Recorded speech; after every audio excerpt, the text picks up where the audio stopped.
Hello everyone, welcome back to my channel. आज के इस वीडियो में हम डिस्कस करेंगे what is consideration and what are the essential elements of a consideration. तो आज का वीडियो हमारा कंसिडरेशन के ऊपर रहेगा। So let's start the video. सबसे पहले कंसिडरेशन टर्म का मतलब समझते हैं। What is consideration? तो देखिए, consideration means anything in return of my promise, यानी कि मुझे मेरे प्रॉमिस के बदले आपसे क्या रिटर्न में मिल रहा है, that is a consideration for my promise. तो यहाँ पे एक लैटिन टर्म हम यूज़ करते हैं जिसका नाम होता है क्विड प्रो क्यो। तो क्विड प्रो का क्यो का मतलब होता है समथिंग इन रिटर्न, यानी कि अगर मैं आपको कुछ प्रॉमिस कर रही हूँ कि मैं आपके लिए कुछ करूँगी या फिर मैं आपके लिए कुछ नहीं करूँगी, तो इन दैट केस ऑल्सो मेरे प्रॉमिस के बदले भी मुझे कुछ आपसे प्रॉमिस मिलना चाहिए, तभी वो एक वैलिड कॉन्ट्रैक्ट फॉर्म होगा। तो जब हमने सेक्शन 10 की बात की थी, essential elements of a valid contract, तो वहाँ पे बोला था कि वैलिड कॉन्ट्रैक्ट फॉर्म करने के लिए कंसिडरेशन का होना बहुत ज़रूरी है। अदरवाइज वो ऐसे कॉन्ट्रैक्ट जो होते हैं वो कोर्ट इन्फोर्स नहीं करा सकता, कोर्ट किसी पार्टी को बाउंड नहीं कर सकता है कि आप ऐसे कॉन्ट्रैक्ट्स को इन्फोर्स कीजिए। अब देखिए, यहाँ पे कुछ एक्सेप्शंस भी आती है, लेकिन क्या एक्सेप्शंस है वो हम नेक्स्ट वीडियो में देखेंगे। But general rule is that there should be a consideration for both the parties to form a valid contract. अब ये तो बात हुई जनरल मीनिंग की व्हाट इज़ कंसिडरेशन, लेकिन इंडियन कॉन्ट्रैक्ट एक्ट में सेक्शन 2D में डिफाइन उन्होंने किया है कि कंसिडरेशन का मतलब क्या होता है। तो as per section 2D of Indian Contract Act, when at the desire of the promisor, यानी कि प्रोमिसर की डिज़ायर पे, यानी कि प्रोमिसर कौन हुआ, मैं हुई, क्योंकि मैं आपको प्रॉमिस कर रही हूँ। तो जब मेरी डिज़ायर पे, मतलब मेरी इच्छा पर, प्रोमिसी और एनी अदर पर्सन, यानी कि जब आप लोग, आप प्रॉमिसी हो क्योंकि मैं आपको प्रॉमिस कर रही हूँ, तो जब मेरी डिज़ायर पे आप लोग कुछ करते हैं या फिर कोई थर्ड पर्सन भी अगर मेरे लिए कुछ करता है, हैज़ डन और एब्सटेन फ्रॉम डूइंग समथिंग, यानी कि आप लोगों ने मेरे लिए कुछ किया था, यानी कि पास्ट की बात हो रही है, या फिर एब्सटेन फ्रॉम डूइंग, यानी कि कुछ नहीं किया था मेरे लिए। अब यहाँ पे नहीं किया था का एग्जाम्पल मैं आपको देती हूँ। जैसे आप लोगों ने मेरी गाड़ी में आके टक्कर मार दी और गलती आप लोगों की थी, तो मैंने आपसे बोला कि ठीक है, मैं पुलिस स्टेशन में जाके कंप्लेन नहीं करूँगी, तो आप लोग मुझे कॉम्पेंसेशन देंगे। यानी कि कुछ करने के लिए भी कंसिडरेशन हो सकता है या फिर कुछ ना करने के लिए भी कंसिडरेशन हो सकता है। तो इसे हम बोलते हैं नेगेटिव कंसिडरेशन।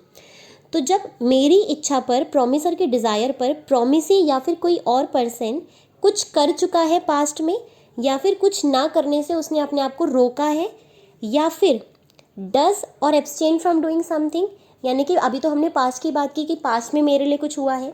अब मैं प्रेजेंट की बात कर रही हूँ कि आपने मेरे लिए कुछ किया है, डज समथिंग और एब्सटेन्स फ्रॉम डूइंग समथिंग, यानी कि आप मेरे लिए कुछ कर रहे हो या फिर आप मेरे लिए कुछ नहीं कर रहे हो और मेरी डिज़ायर पे होना चाहिए। या फिर प्रोमिस टू डू और to abstain from doing something, यानी कि अब मैं फ्यूचर की बात कर रही हूँ कि आपने मुझे प्रॉमिस किया कि मैम हम आपके लिए ये करेंगे या फिर हम आपके लिए ये नहीं करेंगे। तो एक ही सेंटेंस में हमने तीनों टेंसेस की बात की है कि जब आप प्रोमिसर के डिज़ायर पर कुछ करते हैं, कुछ कर चुके हैं या फिर प्रॉमिस कर रहे हैं कि हम कुछ करेंगे, तो उसे हम क्या बोलते हैं, प्रोमिस टू डू और to abstain from doing something, then such act, abstinence और प्रॉमिस इज कॉल्ड कंसिडरेशन। तो ये जो एक्ट आप मेरे लिए करेंगे या फिर एब्सटीनेंस मतलब कि आपने अपने आप को रोका है कुछ करने से, तो आपने ये जो रोका है वो, या फिर आपका जो प्रॉमिस है वो मेरे प्रॉमिस के लिए कंसिडरेशन हो जाएगा। तो यहाँ पे तीनों टेंसेस याद रखने हैं। और यहाँ पे सबसे मेन इंपॉर्टेंट है when at the desire of the promise, यानी कि वो काम जो मेरी इच्छा के अनुसार होना चाहिए। अगर आप लोग अपनी मर्जी से मेरे लिए कुछ करते हैं, so that is not a consideration for me. So this was the definition of the consideration as per section 2D of the Indian Contract Act. अब इसके एसेंशियल एलिमेंट्स को समझते हैं कि what are the essential elements of a consideration, और या फिर आप इसे characteristics of a good consideration भी बोल सकते हैं कि एक कंसिडरेशन को क्या क्या करेक्टरिस्टिक्स होने चाहिए। तो देखिए, यहाँ पे सबसे फर्स्ट है, consideration should be passed at the request of the offeror, यानी कि कंसिडरेशन हमेशा ऑफरर यानी कि प्रोमिसर की रिक्वेस्ट पे आना चाहिए, उसके डिज़ायर पे आना चाहिए। अगर आप लोग अपनी मर्जी से मेरे लिए कुछ करते हैं तो that is not a consideration. अब मैं आपको एग्जांपल देती हूँ। फॉर एग्जांपल, आप लोगों ने मेहंदी लगानी सीखी, ठीक है, आप लोग मेहंदी लगानी सीख कर आए और मैं आपके आती हूँ पढ़ाने के लिए, और आप लोग क्लास ओवर होने के बाद मुझे कहते हैं कि मैम देखो हम मेहंदी लगानी सीखी है, तो मैं आपको मेहंदी लगाऊँ। तो मैंने कहा ठीक है लगा दो। तो आपने मुझे ऑफ़र दिया, मैंने आपका ऑफ़र एक्सेप्ट किया, लेकिन आपने मुझे मेहंदी लगाई, ये तो अपनी इच्छा से लगाई, तो मेरे डिज़ायर पे तो नहीं लगाई ना। अगर मैं आपको बोलती कि मेरे लिए आप मेहंदी लगाओ तो मेरे कहने पर होता, तो आप कहते कि मैम के कहने पर मैंने मेहंदी लगाई है। लेकिन अगर आप कोई भी काम अपनी इच्छा से करते हैं, वॉलेंटरी अगर आप कुछ करते हैं, so that is not a consideration that is passed at the request of the promisor. आपने मेरी इच्छा पे वो काम नहीं किया। अब देखिए यहाँ पे एग्जाम्पल मैंने लिया है, Peter is going back from home, Peter is going back home from work. तो वो अपने घर जा रहा था जब उसकी छुट्टी हुई। On his way he sees that his neighbour John's house is on fire. अब जब वो घर जा रहा था तो उसने देखा कि जो उसका नेबर जॉन है उसके घर में आग लगी हुई है।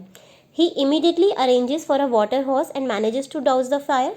अब उसने कहीं से फटाफट से वाटर अरेंज किया और उसने आग बुझाने में उसकी हेल्प की। अब पीटर जिसने हेल्प की है can not claim any reward for his effort because it was a voluntary act. अब पीटर जो है वो रिवॉर्ड को क्लेम नहीं कर सकता क्योंकि उसने वॉलेंटरी वो काम किया था। क्या जॉन ने उसको बोला कि मेरी हेल्प करो? जॉन ने तो ऐसी कोई रिक्वेस्ट नहीं की।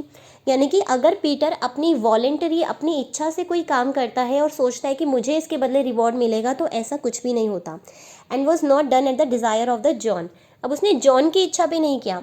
अगर जॉन बोलता कि हेल्प हेल्प मुझे बचाओ या मेरे घर को बचाओ, तो अगर पीटर करता तो वो रिवॉर्ड क्लेम करता क्योंकि हमने आपके कहने पर, हमने जॉन के कहने पर उसके घर को बचाया है। लेकिन जब जॉन ने कुछ नहीं कहा तो पीटर ने ये वॉलेंट्री एक्ट किया, और वॉलेंट्री एक्ट के लिए हम कोई भी क्लेम नहीं कर सकते। जैसे कि अभी मैंने आपको बोला कि अगर आपने अपनी मर्जी से मुझे मेहंदी लगाई और आप बाद में एक्सपेक्ट करते हैं कि मैम मुझे पेमेंट करें, तो मैं आपको पेमेंट करने के लिए लाइबल नहीं हूँ। क्यों? क्योंकि आपने मेहंदी लगाई फ्रॉम योर डिज़ायर, मेरी इच्छा नहीं थी लगवाने की। मैंने नहीं बोला कि आके मुझे मेहंदी लगाओ। सो this was a voluntary act from your side. So consideration हमेशा कैसे मूव होना चाहिए? एट द रिक्वेस्ट या eight the desire of the promisor, तभी वो एक वैलिड कंसिडरेशन होगा। अब देखिए यहाँ पे एक इम्पॉर्टेंट केस आता है दुर्गा प्रसाद वर्सेस बलदेव का। अब यहाँ पे क्या हुआ था कि जो डी है वो एक मार्केट कंस्ट्रक्ट करता है at the instance of the district collector. अब वहाँ पे जो अपॉइंट होता है कलेक्टर, उसके रिक्वेस्ट पे डी एक मार्केट कंस्ट्रक्ट करता है, और जो वहाँ के शॉप्स वाले होते हैं वो उसको बोलते हैं कि देखो अगर तुम मार्केट कंस्ट्रक्ट करोगे ना, तो जो भी आर्टिकल यानी कि जो भी हमारा मटेरियल गुड्स तुम्हारी मार्केट के थ्रू सेल होंगे, तुम्हारी एजेंसी के थ्रू सेल होंगे, हम तुम्हें उसका कुछ परसेंटेज एज अ कमीशन देंगे। तो वो डी जो है वो मार्केट कंस्ट्रक्ट कर देता है। अब लेटर ऑन क्या होता है कि जो मार्केट वाले होते हैं वो उसको कोई भी, जो शॉप वाले होते हैं वो उसे कोई भी कमीशन नहीं देते। अब डी जो है वो कोर्ट में चला जाता है कि सर इन लोगों ने मुझे बोला था कि तुम मार्केट कंस्ट्रक्ट करो, हम तुम्हें कमीशन देंगे जो भी हमारे गुड्स तुम्हारी मार्केट के थ्रू सेल होंगे। अब मैं सेल कर रहा हूँ इनके गुड्स, लेकिन ये मुझे कमीशन नहीं दे रहे। तो कोर्ट ने ये बोला कि तुमने मार्केट इनके कहने पे थोड़ी ना कंस्ट्रक्ट की, तुम्हें तो कलेक्टर ने बोला था तो तुमने मार्केट कंस्ट्रक्ट किया है। तो तुम यहाँ पे उनसे कोई भी कमीशन लेने के लिए क्लेम नहीं कर सकते। क्यों नहीं कर सकते? क्योंकि market was constructed at the desire of the collector and not at the desire of the shop occupants. Shop के कहने पर तुमने, शॉप वालों के कहने पे तुमने मार्केट को नहीं कंस्ट्रक्ट किया, तुमने अपने कलेक्टर के कहने पे किया है। इसलिए यहाँ पे मार्केट वालों के लिए कोई कंसिडरेशन नहीं था। मार्केट वालों के लिए कंसिडरेशन नहीं है तो it's not a valid contract. Next है कंसिडरेशन में बी पास्ट, प्रेजेंट और फ्यूचर। अब देखिए कंसिडरेशन जो होता है ज़रूरी नहीं है कि वो हमेशा प्रेजेंट और फ्यूचर में ही दिया जाए। अगर पास्ट में आपने लिए मेरे कुछ किया है तो वो भी एक गुड कंसिडरेशन होता है। अब मैं आपको इसका एग्जांपल देती हूँ। मान लीजिए कि आप मेहंदी लगाकर सीख के आए हैं और मुझे पता चला कि तुमने मेहंदी लगानी सीखी है। मैंने बोला कि अरे तुमने मेहंदी लगाती हो, ज़रा मेरे को भी तो लगा के दिखाओ कैसी लगाती हो। तो तुमने मेरी रिक्वेस्ट पे मुझे मेहंदी लगाई और इतनी सुंदर मेहंदी लगाई कि मेरा दिल खुश हो गया। 2-3 दिन बाद मुझे लगा कि यार मुझे उसको पेमेंट करनी चाहिए, उस बेचारी ने 1 घंटा लगा के मेरे हाथ पे मेहंदी लगाई है। तो मैंने 3 दिन बाद तुम्हारे पास आती हूँ और मैं बोलती हूँ कि देखो तुमने मुझे मेहंदी लगाई थी, बहुत पसंद आई, मैं तुम्हें उस मेहंदी के 500 रुपीज़ दूंगी। सो दैट इज़ अ कॉन्ट्रैक्ट। अब ये कॉन्ट्रैक्ट हो गया कि मैं तुम्हें 500 रुपीज़ पे करूँगी। तुम्हें भी लगा मैम पे करने वाली है। उसके बाद मैं तुम्हें पेमेंट नहीं करती 500 की। तुम कोर्ट चले जाते हो कि देखो सर मैम ने बोला था 500 रुपये देगी, देखो दे नहीं रही है। मैं कोर्ट में ये बोलती हूँ कि भाई सर एक बात बताइए, मैं तो इसको 500 रुपये दे रही हूँ लेकिन ये मुझे क्या दे रही है? ये तो मुझे कुछ भी नहीं दे रही। मेहंदी तो ये पहले ही लगा चुकी थी कॉन्ट्रैक्ट फॉर्म होने से पहले, तो ये तो पहले की बात है। इस कॉन्ट्रैक्ट के बदले मुझे 500 रुपये के बदले मुझे क्या दे रही है? तो कोर्ट ये कहता है कि कंसिडरेशन जो होता है वो पास्ट कंसिडरेशन को भी इंक्लूड करता है, अगर वो कंसिडरेशन मैम के कहने पर आया हो तो तो मैंने आपको पहले भी एग्जाम्पल दिया है जैसे कि, तो कंसिडरेशन जो होता है वो प्रॉमिसर के कहने पे आना चाहिए। मैंने खुद बोला था ना कि मेरे हाथ पे मेहंदी लगाओ, तो यानी कि मेरे कहने पर आपने मेहंदी लगाई है। अगर आप खुद वॉलेंट्री लगाते कि लाओ मैडम मैं मेहंदी लगाती हूँ, तो मैं लायबल नहीं होती, क्योंकि मेरे कहने पे थोड़ी ना मेहंदी लगाई थी, तुमने तो खुद ही लगाई थी। इसका मैं एक और एग्जाम्पल देती हूँ। मान लीजिए कि आप लोगों ने बोला कि मैम हमारे एग्ज़ाम्स आने वाले हैं, आप हमें ट्यूशन पढ़ा दो। देखो 15 दिन बाद हमारा बिजनेस लॉ का पेपर है और आप हमें कुछ भी नहीं आता, आप हमें ट्यूशन पढ़ा दो। मैंने कहा ठीक है, मैं रेडी हो जाती हूँ कि ठीक है चलो बच्चे हैं पढ़ा देती हूँ। हमने कोई फ़ीस वगैरह डिसाइड नहीं की, कुछ भी बात नहीं की फ़ीस की। तो मैंने आप लोगों को 15 दिन ट्यूशन पढ़ाया और आप लोगों के बहुत अच्छे मार्क्स आ जाते हैं। You all were satisfied. जब मार्क्स आ जाते हैं, आप लोग पास हो जाते हैं अच्छे मार्क्स से, तो आप लोगों को लगता है यार मैम ने इतनी मदद की थी, हमें कुछ कॉम्पनसेट करना चाहिए। आप लोग मेरे पास आते हो रिजल्ट आने के 15 दिन बाद कि मैम हमने आपको कॉम्पनसेट करना चाहते हैं, उस दिन आप नहीं होते तो हम लोग फेल हो जाते। मैंने कहा ठीक है। आप लोगों ने बोला कि मैम हम आपको 1000 रुपये की पेमेंट करेंगे। तो यानी कि आप लोगों ने मुझे क्या किया, आप लोगों ने मुझे कॉन्ट्रैक्ट साइन किया मेरे साथ कि आप लोग मुझे 1000 रुपये देंगे उस काम के लिए जो आप लोगों ने मुझे करने के लिए कहा था। आप लोगों ने ही बोला कि मैम ट्यूशन पढ़ाओ, मैं खुद तो नहीं आई थी पढ़ाने। तो प्रॉमिसर के कहने पर प्रॉमिसी ने कोई काम किया है तो वो एक गुड कंसिडरेशन होता है। तो कंसिडरेशन जो होता है वो पास्ट में भी अगर किया गया है तो फिर वो एक गुड कंसिडरेशन होता है। अब कंसिडरेशन प्रेजेंट का भी हो सकता है। अब प्रेजेंट में कंसिडरेशन कैसे हो सकता है, तो प्रेजेंट कंसिडरेशन का एग्जांपल हो सकता है जैसे कि सेल। आप मेरे पास आते हैं कि मैम बुक सेल करने के लिए, तो आप लोग मेरे पास आए, आपने कहा कि मैम हमें बुक सेल कर दो। मैंने आप लोगों को बुक दे दी और आप लोगों से उसकी पेमेंट ले ली 500 रुपीज़। तो यानी कि ये क्या हो गया, प्रेजेंट कंसिडरेशन। यानी कि दोनों पार्टीज अपने अपने कॉन्ट्रैक्ट की जो ऑब्लिगेशन है उसे अभी परफॉर्म कर रही है। मैंने आपको बुक हैंड ओवर कर दी और आप लोगों ने मुझे पैसे दे दिए। तो जो चीज़ कंसिडरेशन अभी अभी मूव हो रहा है, प्रेजेंटली मूव हो रहा है, उसे हम कहते हैं प्रेजेंट कंसिडरेशन। पास्ट में नहीं हुआ, पहले कभी मैंने बुक नहीं दी, मैं आपको अब बुक हैंड ओवर कर रही हूँ। तो यानी कि ये क्या हो गया, present consideration. House property sale करना, मैंने आपको अपने घर का जो ट्रांसफ़र डीड है रजिस्टर कर दिया आपके नाम और आपने मुझे पूरा पैसा दे दिया। तो यानी कि ये क्या हो गया, प्रेजेंट कंसिडरेशन, जो चीज़ अभी हो रही है। नेक्स्ट होता है फ्यूचर कंसिडरेशन। फ्यूचर कंसिडरेशन हो सकता है यानी कि जिसमें दोनों पार्टीज़ की जो कंसिडरेशन है वो फ्यूचर में आने वाले हैं, अभी नहीं आएंगे। फॉर एग्जाम्पल, मैंने आपके साथ कॉन्ट्रैक्ट साइन किया कि मैं आपको राइस डिलीवर करूंगी, लेकिन अभी राइस जो है वो प्रोड्यूस नहीं हुआ। तो इन दैट केस ये क्या हो जाएगा, फ्यूचर कंसिडरेशन। और आप लोगों ने भी मुझे बोला कि मैम जब आप हमें राइस डिलीवर कर दोगे तो मैं आपकी पेमेंट करूँगा। तो यानी कि मैंने भी अभी तक अपना राइस जो है आपको डिलीवर नहीं किया और आप लोगों ने भी मुझे पेमेंट नहीं की, तो दोनों ने सिर्फ अभी तक डिसाइड किया है कंसिडरेशन, अभी आप फ्यूचर में हम दोनों एक दूसरे के साथ एक्सचेंज करेंगे। यानी कि ऐसे कॉन्ट्रैक्ट जिसमें दोनों पार्टीज़ की ऑब्लिगेशन अभी परफॉर्म होनी है। हमने टाइप्स ऑफ कॉन्ट्रैक्ट्स में भी क्या था, एग्जीक्यूटरी। यानी कि हम यहाँ पे बोल सकते हैं जो एग्जीक्यूटरी कॉन्ट्रैक्ट्स होते हैं वहाँ पे फ्यूचर कंसिडरेशन की बात होती है। यानी कि दोनों पार्टीज़ अपनी अपनी ऑब्लिगेशन को फ्यूचर में परफॉर्म करेंगी, अभी वो परफॉर्म नहीं कर रहे, तो ये एक हो जाएगा फ्यूचर कंसिडरेशन। नेक्स्ट है कंसिडरेशन में मूव फ्रॉम द प्रोमिसी और एनी अदर पर्सन। यानी कि जो हमारा कंसिडरेशन होता है या तो वो प्रोमिसी भी दे सकता है या फिर कोई और पर्सन भी हमें दे सकता है। तो जब हमने डिफाइन किया था section 2D what is consideration, तो वहाँ पे देखा था कि when at the desire of the promisor, promisee और एनी अदर पर्सन, यानी कि प्रोमिसी भी दे सकता है और कोई और पर्सन भी दे सकता है। तो कंसिडरेशन जो है वो ज़रूरी नहीं है कि कॉन्ट्रैक्टिंग पार्टीज़ ही देते हैं। तो अगर कॉन्ट्रैक्ट आपके और मेरे बीच में हो रहा है तो कंसिडरेशन जो है वो थर्ड पर्सन भी दे सकता है। तो ज़रूरी नहीं है कि कंसिडरेशन हमेशा प्रोमिसी की साइड से आता है, अगर कोई दूसरा पर्सन भी मुझे कंसिडरेशन देता है तो इट्स अ गुड कंसिडरेशन। तो consideration should be there, it is immaterial who is providing it. Consideration होना चाहिए, अब कौन प्रोवाइड कर रहा है हमें उससे मतलब नहीं है। तो देखिए यहाँ पे एक इम्पॉर्टेंट केस आता है चिन्नैया वर्सेस रमैया का। रमैया जो होती है वो एक मैया होती है, मतलब एक मदर होती है, तो हम उसे मैया बोलेंगे यहाँ पे। तो सिमिलर साउंड करते हैं ना, मैया चिन्नैया रमैया, तो इसलिए मैं मैया नाम बोलूँगी। तो एक मैया होती है, मदर होती है रमैया की, रमैया को हम शॉर्ट में आर बोलेंगे। तो मदर होती है एक आर की और चिन्नैया जो होती है वो मासी होती है आर की। तो मदर है, मदर की बहन है, मासी है चिन्नैया, और आर है रमैया जो उनकी बेटी है।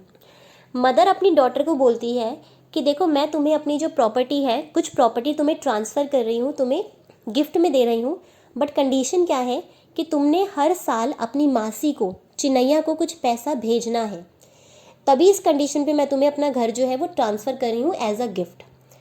रमैया जो होती है वो राज़ी हो जाती है आर। तो यहाँ पे दो कॉन्ट्रैक्ट फॉर्म होते हैं, एक माँ और बेटी के बीच में जिसमें जिसमें गिफ्ट डीड को एग्जीक्यूट किया गया है।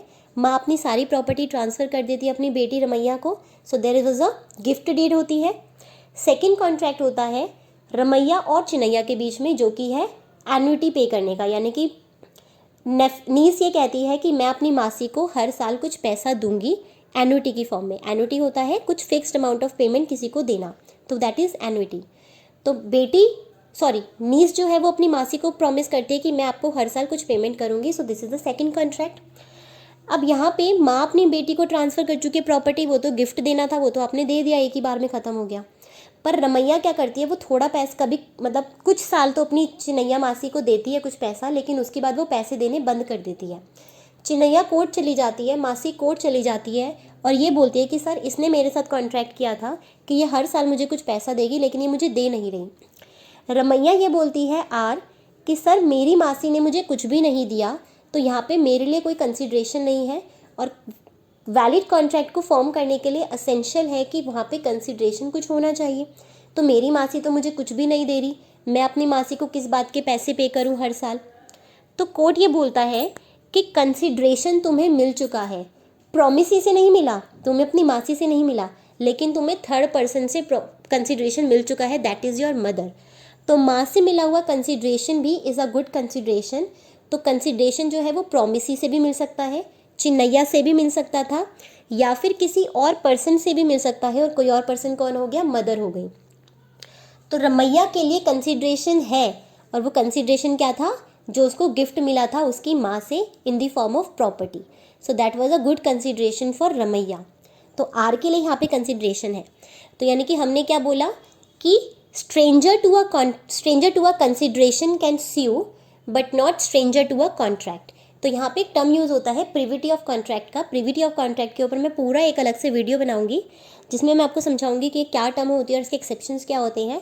अगर मैं यहाँ पे समझाऊंगी तो वीडियो काफ़ी लंबा हो जाएगा, तो हम यहाँ पे यहीं तक ही रखते हैं कि अगर कोई पर्सन कॉन्ट्रैक्ट की पार्टी है लेकिन आपको उससे कंसिड्रेशन नहीं मिल रहा, कॉन्ट्रैक्ट की पार्टी थी ना Chinnaiah, she was a party to a contract, बस कंसिड्रेशन नहीं दे रही थी, तो she was a stranger to consideration but she was a party to contract. तो अगर आप पार्टी हैं कॉन्ट्रैक्ट में, आप भले ही कंसिड्रेशन नहीं पे कर रहे, तो भी आप लीगली स्यू कर सकते हो सामने वाली पार्टी को। तो चिन्नैया ने कोर्ट में स्यू किया रमैया को, तो इट्स अ वैलिड कॉन्ट्रैक्ट, भले ही यहाँ पे कंसिड्रेशन चिन्नैया कुछ भी नहीं पे कर रही थी।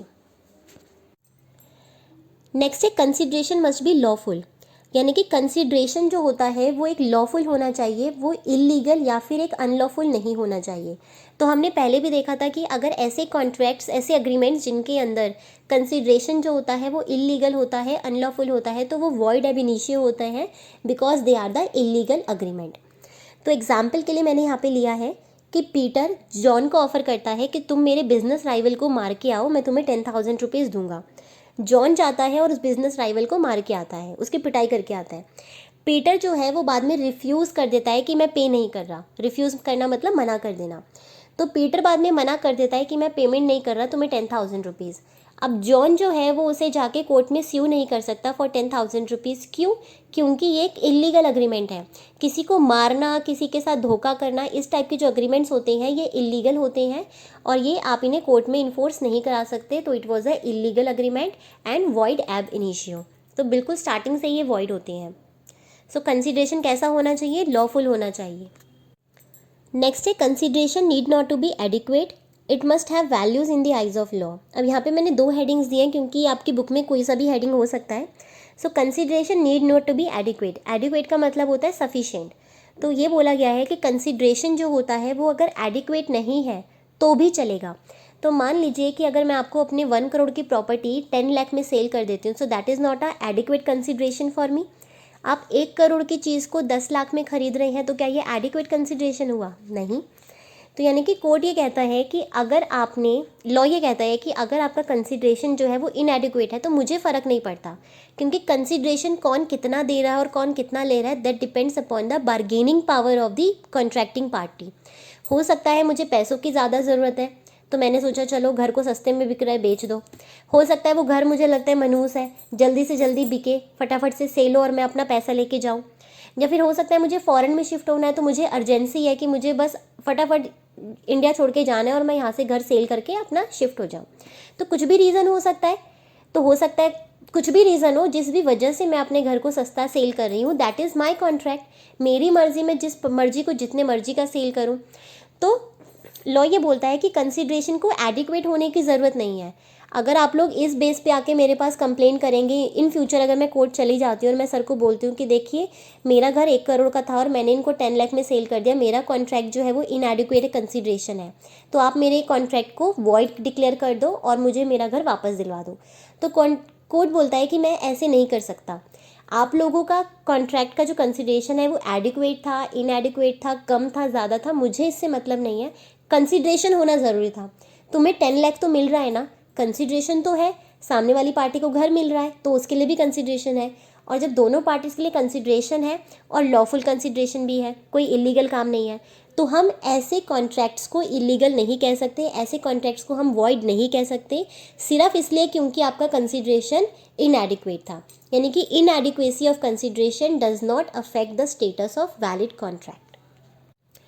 अब यहाँ पे सेकेंड पॉइंट मैंने लिखा है, while the court will not consider inadequacy, it will look at it to determine if the consent was given by the party with free will or not। अब देखिए इसका मतलब क्या है कि कई बार लोग क्या कहते हैं कि सर हमारा जो कंसेंट था ना वो फ्री नहीं था। मान लो कि मैंने आपको 10 लाख की अपनी प्रॉपर्टी सेल तो कर दी, प्रॉपर्टी का वैल्यू 1 करोड़ रुपीज़ था, मैंने आपको सेल किया 10 लाख रुपीज़ में, तो कंसिडरेशन इनएडिक्वेट हो गया।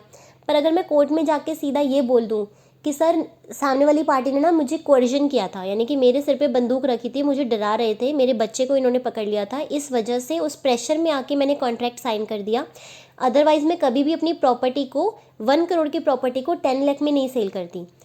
तो फिर कोर्ट जो है वो एडिक्वेसी को एक फैक्टर मानता है कि ठीक है, अगर 1 करोड़ की प्रॉपर्टी आप 10 लाख में बेच रहे हो तो मतलब ज़रूर आपके साथ कुछ गलत हुआ है।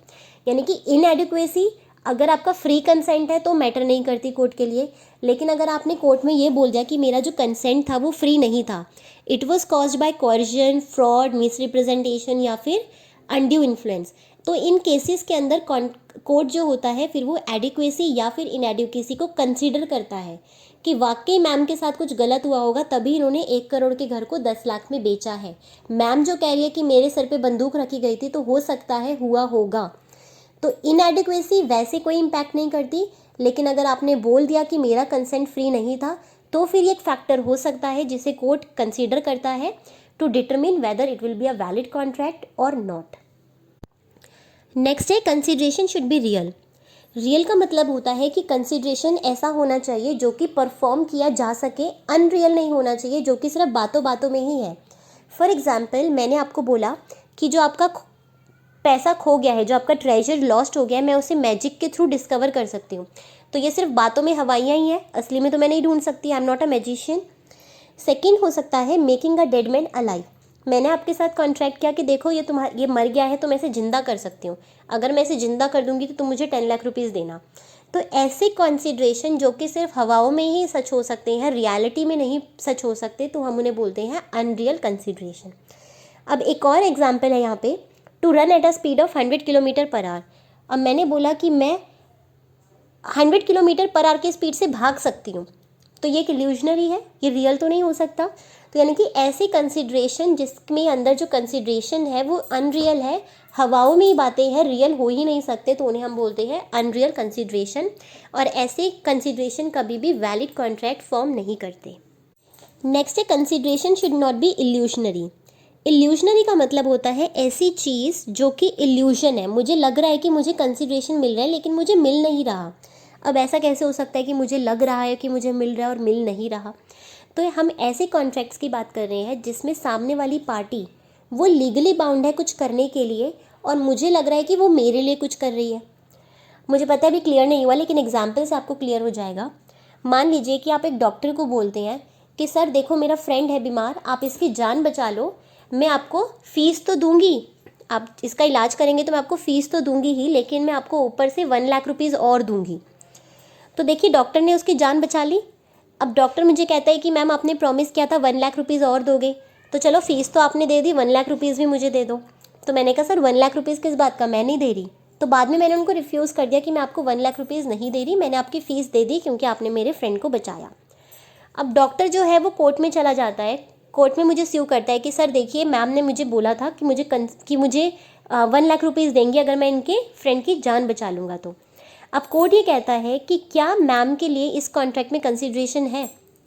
डॉक्टर ने जान बचाई, वो उसकी लीगल ड्यूटी थी, उस लीगल ड्यूटी के लिए मैं ऑलरेडी उसको पेमेंट कर चुकी हूँ इन फॉर्म ऑफ फीस तो मैं दे चुकी हूँ ना उनको, तो उन्होंने जान बचाई, उसके बदले उनको फ़ीस मिल गई। अब 1 लाख रुपीज़ और देने के लिए मेरे लिए क्या कंसिडरेशन है? ठीक है मैं सर को 1 लाख रुपीज़ दे दूँगी, उस डॉक्टर को 1 लाख रुपीज़ दे दूँगी, लेकिन मुझे बदले में क्या मिल रहा है? जान बचाने के बदले में तो फीस की पेमेंट हो गई है, तो it was his legal duty to perform. तो अगर कोई पर्सन अपनी लीगल ड्यूटी को परफॉर्म कर रहा है और उसके बदले आप उसे और कंसिडरेशन देते हैं तो ये इल्यूजनरी होता है, क्योंकि मुझे बदले में कुछ भी नहीं मिल रहा। तो कोर्ट जो है ऐसे कॉन्ट्रैक्ट्स को जो है वो वॉइड कर देता है। It's not a good consideration. अब इसका एक और एग्जाम्पल देखती हूँ। मान लीजिए कि लॉयर है, आपने एक सॉलिसिटर को हायर किया, एक एडवोकेट को हायर किया कि सर मेरा केस लड़ लीजिए। आपने उसको हायर किया, आपने फ़ीस डिसाइड की, दोनों की फ़ीस की बात हो गई। आपने उसको बोला कि सर अगर हम कोर्ट केस जीत जाएंगे ना तो मैं आपको 1 लाख रुपीज़ दूंगी। अब कोर्ट केस वो जीतने में हेल्प कर देता है।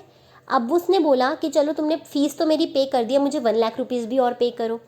तो आप यहाँ पे 1 लाख रुपीज़ पे करने के लिए लाइबल नहीं होंगे। क्यों? क्योंकि वो उनकी लीगल ड्यूटी थी कि वो मुझे केस जितवाएं। He was his legal duty to perform well. जब वो सूट फाइल हुआ था मेरे अगेंस्ट, तो उनकी लीगल ड्यूटी है ना कि मुझे कोर्ट केस जितवाएं।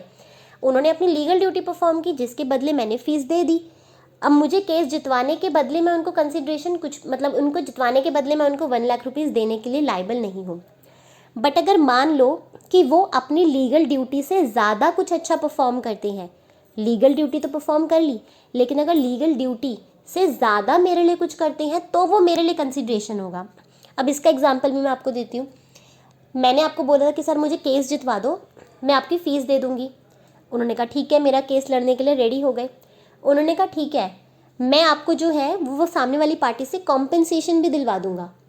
मैंने कहा इससे बढ़िया बात क्या हो सकती है सर, आप एक काम करो, मुझे कॉम्पेंसेशन आप जितना दिलवाओगे ना उतना कमीशन मैं आपको दूंगी, उतना परसेंट मतलब 10% कमीशन मैं आपको दूंगी जो भी आप मुझे कॉम्पेंसेशन दिलवाएंगे सामने वाली पार्टी से।